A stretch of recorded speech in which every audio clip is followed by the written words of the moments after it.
All of these pages are things that I have used and do use for my business.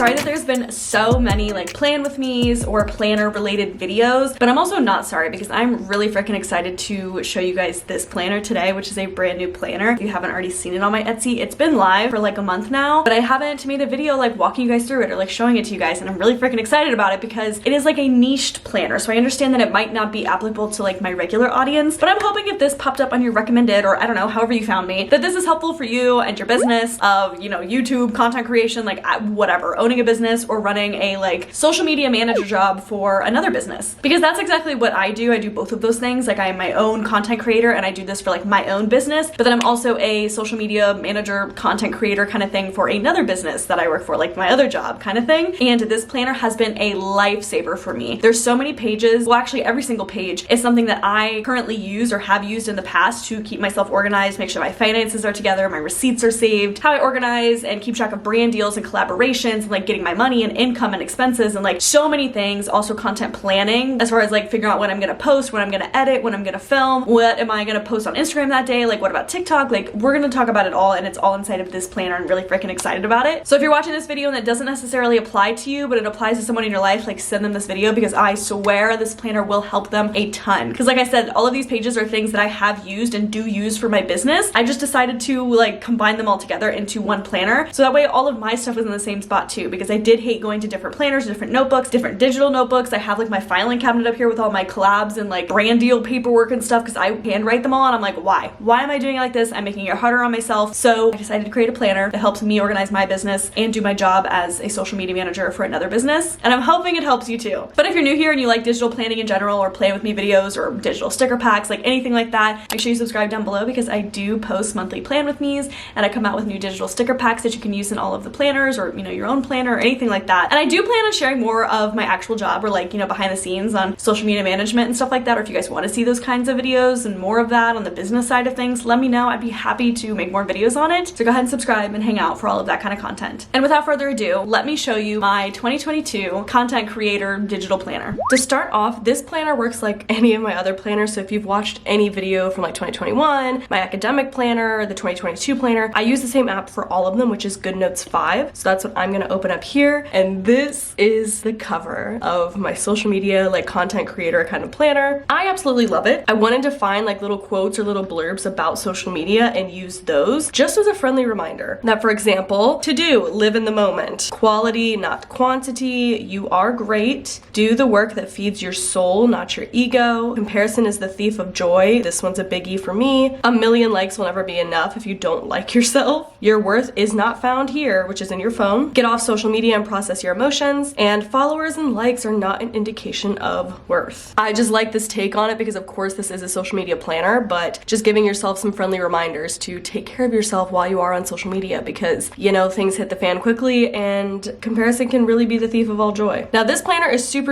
amazing because it's kind of like a normal planner, so you have all your months on your right side here, and if you're not familiar with digital planning in general, all of these are hyperlinked, so you can click on these and it'll take you to the pages. I will walk you through all of that in a moment, but in the left hand corner we kind of have some admin stuff, in the middle you have your business stuff, and then on the right hand side you have your social media stuff. So I want to walk you through the planner, of course, to like show you all the pages that are in here, kind of how I would use it in a way, but we're not gonna like start planning in this video. I just kind of wanted to introduce you guys to it and show you guys the newest planner that's been added to my Etsy shop. So the first page that you will hit will be your index, which basically breaks down each and every tab and what's inside of that tab if there's more things within that tab, and all of these are hyperlinked so you can get to any page you want from this page. So we have like a branding tab up here, which is if you click this button it'll take you to the branding page, but also within the branding there's a branding content page, so that'll take you there. So that's kind of how the index works. You can of course get everywhere through all of these tabs. I just like having a big central spot just in case you guys wanted to use that. Next up is a massive to-do list. So this is just one page long, but you can just keep writing anything you want in here, delete it, start it over the next day, write down that you need to shoot content for XYZ, blah, blah, blah, blah, blah, blah. Cross it off once you get it done, and then, you know, erase it, and the next day, start over again. Now, this page, along with literally any other page, can actually be duplicated. So I only included one page in here, but if you wanted multiple pages, you just press this little page with the plus, and you can duplicate the current template, which is the to-do list, and then you'll have multiples. And if you click these 4 squares in the left-hand corner, you can actually move around all of these pages, and it won't affect any hyperlinks or anything that you click on, which is amazing. So if you did duplicate the things to do and you wanted to move that to the month that you're working in or move that to a project or whatever, you can duplicate this page as many times as you'd like and move it wherever you'd like in the planner. This is just its home spot. Will be up here within these little green tabs here. The house is your index, the papers your things to do. After that is your notebook. So I included 4 different notebooks and a little blank section below so you can label that. So notebook 1 can be like collabs with other people or brand collabs, whatever you want it to be. This one could be your blog or whatever. Like, you can name these whatever you want. But again, like everything else, it is hyperlinked. So when you want to go to notebook 2, you click on it, and whatever notebook you're in will show up in the right-hand corner. That's how I keep it straight. I included just 1 page for each notebook because, again, you can duplicate this page however many times you would like. And this could be just your brain dump page. You kind of put your topic up here, like whatever this is about, or if you're having a meeting, put like the brand you're meeting with, and then take all your notes. That's usually how I use these pages, but it's free range. Whatever you need to jot down, it could just be a brain dump, it could be whatever you want it to be. And then after your notebooks, this little key lock here will take you to your account information. So on each page, you can keep 6 different like account infos here. And if we zoom in a little bit, I'll kind of break it down. So we could start out here with like the website. We're gonna do Instagram. Username is Marissa. My password is, the phone number associated with it, when was the last time I changed my password, my email that's associated with it, and if they ask you security questions, you can kind of like write that question and your answer, so that way if it's ever asking you that, you remember what you're saying. So I left space for 2 of those, and then any additional notes, and that could be like accounts that this, you know, social media is hooked up to. Like if your blog is hooked to your Instagram, you can kind of list that down below. Whatever else you want to add for that account information, but you can keep 8 things per page. I only gave you 1, but again, you can just duplicate this as many times as you'd like to literally write down your information for every single account that you own. It doesn't have to just be social media. You can use it for your online school portals, the way that you pay your bills, like literally whatever you want to just dump in here to keep track of. That's what this page is for. And that wraps up kind of our admin section, so these green tabs, and we're going to get into the blue tabs next. And the first thing that we'll get to is this make this a habit page, which is your checklist tab. These are all things that I do, or definitely try to do, to keep up with my business. And so I broke them down by a daily, weekly, and monthly. And I wrote things in here that are pretty standard for what you kind of should be doing, and then left room after all of these for you to add your own. If you don't feel like doing this thing that I put on here and you think it's like taking up space and you want to like move it or whatever, you can kind of just cross it out, you know, make this white and write over it, and you can write a new thing in here, like whatever you want to do. You can get rid of what I've put in here, but these are pretty standard, and I think really good things that you should be doing to, you know, help your business or help your brand every day, every week, and then every month. But of course you can add your own, and this would be something that you can, you know, duplicate every day throughout all your months. But my thought is, at least how I use it, is I just check it off as I do it every day, and then of course I will, you know, erase it at the end of the day and start over blank the next day, at least for the daily section. Because weekly, of course, that would be weekly, so every Saturday is the end of my weeks, so then I would delete it on Saturdays and then I'd have a new one on Sundays kind of thing. So use this however you would like. The next tab within the business is going to be branding, and this section is 2 different pages, and it kind of walks you through your brand and gives you a spot to like dump your brand information that if you need to reference, it is all in one spot. That's kind of the hope of this whole entire planner, is that everything is in one spot for you and it's easier to keep track of, because every page that is in here I use, but I've used in like another notebook or a different planner or on my computer, and it's in 72 different places. So I decided to just compile it all into one spot. That way everything is easily findable no matter what. But you kind of start out by writing out your mission statement, or what are the overall goals, values, and characteristics of my brand? What do I do? Why do I do it? And why is it important that I do it? So each little section here has a little blurb of how to basically fill out that section. So kind of walking you through it in case you've never done something like this before, kind of taking a look at who is your key audience, the color palette of your brand. You can write down the hex codes for it, so you always remember that. Key fonts that you use, or like other things that are important to your brand. You could put like your picture of your logo here, whatever is important for you and your branding details. And then the second page within the brand content is your content pillars. And I walk you through this as well, but I think this is super good for you to figure out what kind of content you should be making for that audience that you've already identified. And I kind of walked you guys through and gave some examples. So like, what are 3 main areas that my content lives in? In other words, what is my niche? For example, 3 content pillars would be budget-friendly fashion, renter-friendly decor, and quick and easy meals. And then as you go down, this next section is what type of content can I create under each pillar? These broad areas help to specify and narrow down content when brainstorming new ideas. So this isn't like specific videos like plan with me for February. There's an example that I put in this like really light gray font if you want to use that, but here's another one. If we're gonna do bullet journal content, that would be one big pillar, but then how would we break that down? But this isn't specific videos like a plan with me for February. One content category would be plan with me's, and that way when you're trying to brainstorm content ideas, you come back to this and you're like, oh, a plan with me, perfect, let's do a February plan with me. We could also do spreads for blank, and that's how broad you want this to be. And then you can fill in the blank whenever you're brainstorming ideas for content. So spreads for students, spreads for content creators, spreads for people who love movies, or like whatever. And you can literally just keep going and keep coming up with things. So this is just your broad idea for content, and then you specify when you're making the actual video. Another section could be like test products. So this is when you would test out different bullet journals or maybe pens, markers, crafting supplies, whatever. Again, a very broad thing, but then when you're brainstorming, you figure out, okay, you know, this month for my test products video, we're gonna test out different highlighters and ones that don't bleed through the pages. But then next month, let's test out different whiteout and like what works better when you make a mistake, blah, blah, blah. I hope that makes sense. I'm not gonna go like all the way through it, but that's how I use this page. And of course, my page is specific for me and my content and my pillars, but this is a really good way for you to niche down and figure out what kind of content, big umbrella terms you're doing. And then each month you can pull from those umbrellas to come out with new content. And after branding, we come into the campaign section. There's definitely a lot of pages within the campaigns, but this is like your brand deals and your collaborations and everything. So the first page of this is just the alphabet, because for me, I like to organize my brand deals by the alphabet or alphabetizing them so I can keep track. So it depends on like what brand I'm working with. Let's say we're working with UGG. UGG is of course going to be under the U. If you're going to work with Dell, that would be under the D, and that's kind of how I would do that. And all of these are hyperlinked, so of course I click on the A and it's going to take me to the main page, so that way I can swipe through and start importing all of the information for this brand campaign. I only included one page again per letter, but you can duplicate this for however many brand deals you do, so that way you can keep track of it. But let's break down this page. So essentially at the top, it's about the brand. So in this first part, we're gonna put the company. Let's do American Eagle since we're in the A's. Your point of contact and your email person. So I've been talking to Jessica and, you know, this is her email, blah, blah, blah. You can write down their website that they're wanting you to like, you know, look at or whatever, their social profile. Usually, at least me, I like to write down their Instagram, so whatever that is. And then for the actual campaign, like when is the start of the campaign? Sometimes campaigns will last multiple days or weeks or whatever, so that's why this is a thing. If not, if it's just one day, then you don't even have to fill out the end date. We'll just say this brand deal is for January 31st. Now let's get into the contract details. So the campaign overview, this is where I would write just like a quick blurb of what the campaign is, like 2 YouTube videos highlighting the product, B-roll montage moment, blah, blah, blah. And for me, I also use this because I have a media kit that I send out with different packages or levels that people can do. So this is where I would put what package they bought from me. So like package A, package B, so that way I can look back at my kit and know like which one they picked and make sure that I hit all of those points. And then we'll talk about how much money they paid me. They paid me $1 million to do this brand deal. Is that $1 million? I don't know. The product or the service price. So let's say the new pair of jeans, which is like $45. And then if they give you talking points, like you have to say that they're stretchy or that the dark denim or whatever they want you to say, you can like put quick little points in here. That way you don't have to reference the email whenever you go to shoot the campaign. Like everything is on this page. And then other guidelines would be whatever else they've said, like, hey, make sure you're well lit or you're outside if you have to be, or like also you have to submit 2 photos other than the 2 YouTube videos or whatever that is. That would just be extra info here. And then if you do have, this isn't, you know, the same for everything, but if this campaign has like affiliate codes, you could put that. So my code would be MA20 for 20% off. And if I make commission on that, what is that? So I make 10% commission or nothing. And then typically if you do have an affiliate link, especially if you're making commission, there will be a website that you can access to find out how much money you've been earning from those commissions. So like, what is that website? What is the username you use to get into it? What's the password you use to get into it? And like other information about that. So like maybe your email or when you can pay out, because some brands will have stipulations on like, hey, they'll pay you out once you reach $100 or every Saturday or whatever. So you can kind of put that there or whatever other information that's important to the affiliate there. And then at the bottom, there's just a few checklists. So on the left, we have the campaign prep. So how do we need to prep for the campaign? Maybe it is, you know, getting some supplies if we're doing like a whole photo shoot. Maybe I want to take those like mirror aesthetic photos outside, but like with the mirror, you know, so maybe I need to grab a mirror. Maybe I want to ask my friend to take pictures of me, so I need to like book when she's available, blah, blah, blah, blah, blah. Whatever you need to do to prep for the campaign. And then for the actual promotion plan, this might be set out in the contract, like it would say, like you have to post this on the 31st or whatever, but you can kind of like outline that and just be like, hey, the 31st, the video has to go live. And then I want to post my Instagram photos on February 1st to kind of like follow up from the video from the day before. But this could also be like just a checklist, like, hey, did I promote it on Instagram yet? Bam. Did I promote it on my Twitter? Bam. Did I promote it on my TikTok? Bam. Like you could use this for whatever you want it to, or maybe you want to follow up, like if you post it on the 31st, hey, I want to make sure I let people on my stories know on the 4th, so that way they don't forget that like I'm doing a giveaway with them, whatever. I don't know. This will just be kind of like your plan for that promotion. And then this is your campaign checklist. And I filled this out because this is a pretty standard like checklist for your campaign. Like, hey, first off, you need to confirm the contract details, bam. And then you're gonna shoot your campaign, bam. You're gonna get the actual campaign approved. So you usually have to send that video to the brand and they have to approve it, whatever. That's been approved. Now we get to post the campaign. And then at the end of the campaign, you usually have to send your analytics from the campaign, or like how it went, how your views went, what the demographic was, blah, blah, blah. Send that to the brand and then make sure that they paid you. That's the most important part. And then you're gonna update your income tracker. And this is a part of this campaign tab and all this information, but it is underlined, and that is because it is linked. So you can click on this and it's gonna take you to your campaign income tracker. This is pretty just standard, but basically it breaks it down month by month for you to write down how much money you're making, so that way you can total it up every month in just one spot. So this would be my American Eagle campaign income, my $1 million, bam, bam, bam. And then I would include everything else I did. So in the month of January, I made $4 million.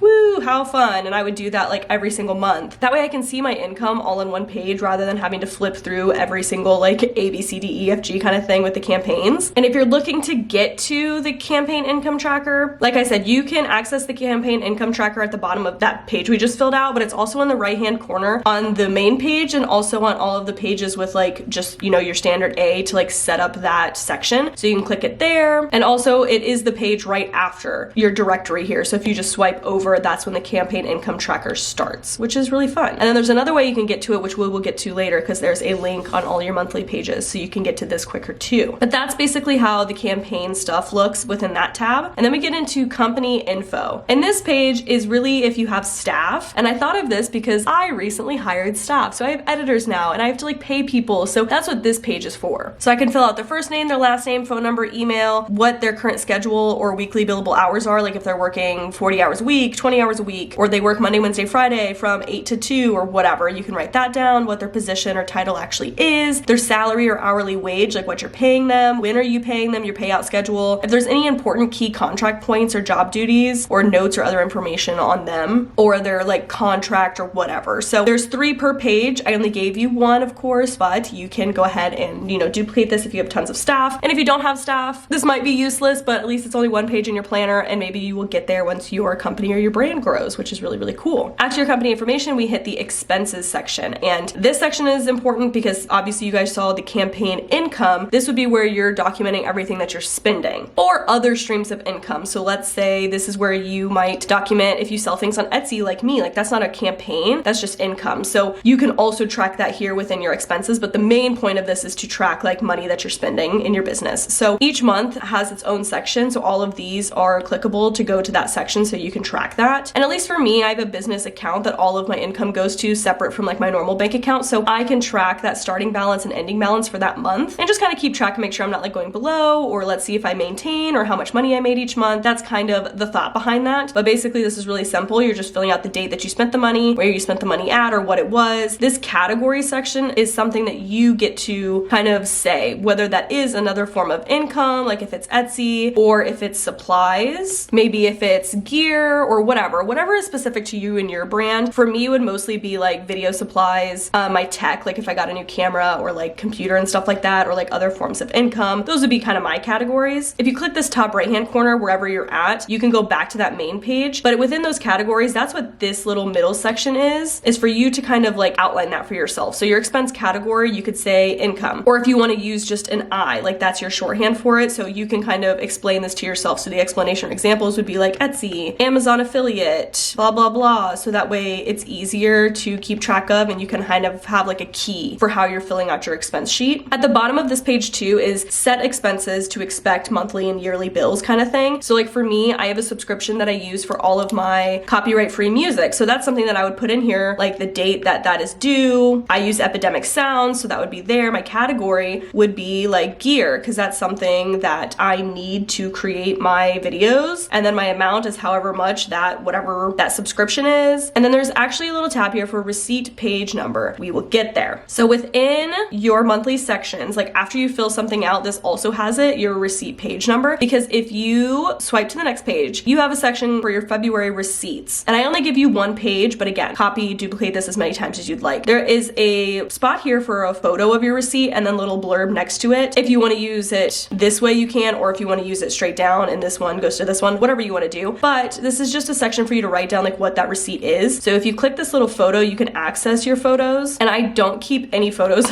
on my iPad here, but here's just like a random photo that I have. So this would be like a picture of a receipt that I took, and then I can place it here and be able to write in here like, hey, this was my get ready with me for February Valentine's Day video supplies. And that way I remember that like that's what that receipt is for. And so when I did put that into here, my receipt page number is 74. That shows up in your bottom left-hand corner. So I would write that down. And that's important for when it comes to taxes. So when you're trying to file your taxes as like a small business owner and everything, you can organize this and figure out where everything goes and what category that goes under with your taxes, and you have proof of that receipt. For me, I like keeping it digitally because sometimes receipts fade depending on how and where you store them. I still keep all of my physical receipts for legal reasons, because if I were ever to get audited, like I want to have the physical copies, but I want to keep track of them virtually because I can read them easier without them getting faded, and so I can organize them easier than having like 20 different accordion notebooks, whatever. It's just hard to organize receipts of all the different links and everything, so this has been a way that I think helps me a ton. And I'm hoping it's helpful for you. But that is essentially all of your expenses. It's the same thing for every month, so December has the same big page and then the same area to do your receipts. And then that gets us into the purple section on the right-hand side, so all of your social media stuff. So your YouTube, it lays out like when's the best time to post, my current posting schedule, more on my audience, my goals this year, blah, blah, blah. And it's essentially the same thing for your Instagram, for your TikTok, and for your Facebook. Just kind of a way to organize all of your thoughts in one spot. And of course, this can be updated if your best time to post changes, but usually it doesn't change obviously on like a daily basis. So this is a good way to keep that organized. And then each social media after this page also has a stats tracker for each month, which I've already filled out for January and starting at February here, of like how many subscribers I have for YouTube, my views for that month, my watch time for that month, and then how much money I made that month. And the same thing would be for Instagram, but the side here changes for each platform because it does change for each platform. So Instagram, how many followers, how many posts did I do that month, how many accounts did I reach, and what was the, you know, percentage change in that, because sometimes that's up 20% or down 10%. The accounts engaged, and then the same thing, and how much money I made from Instagram. Same thing for TikTok, your followers, the videos you posted, video views, profile views, the likes, comments, shares, and how much money you made. And then for Facebook, your page likes, page followers, page views, your actions on page, your post reach, post engagement, and the money you made from Facebook. And that way you can track that every single month for each social media platform. And that wraps up everything on the top hand side here, all of your admin stuff, all your business stuff, and all your social stuff. And then we get into the actual planner side of it for each month. So when we go to January, as you see, you can access your campaign income tracker here, and you can also get to your business expense tracker from this page. And of course, you can access that from every month. That is there. You have 3 different to-do lists at the top, things to get done, you need to follow up on these items, or like meetings and events that month to keep track of. And then you have a section for your goals for YouTube, Instagram, TikTok, and Facebook. And all of these icons are hyperlinked to take you to that month's content planning page. So if I click on YouTube, it's going to take me to January's YouTube content planner page. And then I can also click through the next ones up here. So Instagram, then TikTok and Facebook, all for January. And that gets broken down by day, your topic, idea, photos, make it happen. Like so much is in here. It really breaks it down so well. And then you have a notes section at the bottom. And that is literally it for every month, because this is just a social media content creator planner. So I don't have like daily pages or anything like that. It's kind of meant to be used along with like another planner that you can download from my Etsy.